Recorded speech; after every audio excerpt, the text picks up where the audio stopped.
আল্লাহ মালাকুল মাউত কে বলবেন, মালাকুল মাউত কি অবস্থা? বলবে সব শেষ। মাইয়াপ্পা, কে বাকি?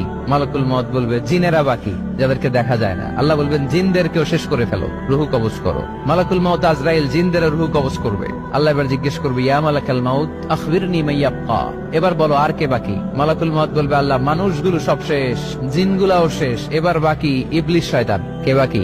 ইবলিশরেও শেষ করো, ইবলিশও শেষ। আল্লাহ আবার জিজ্ঞেস করবেন, ইয়া মালাকাল মাউতি মাইয়াব্বা, আর কে বেঁচে আছে বলো? মালাকুল মাউত বলবে, আল্লাহ আপনার কথা অনুযায়ী পৃথিবীর সব মানুষের রুহু কবজ করলাম, সব জিনদের রুহু কবজ করলাম, ইবলিসের রুহু কবজ করলাম, এখন আছে শুধু ফেরেশতা। আছে কারা? যাও ফেরেশতাদের রুহু কবজ করো।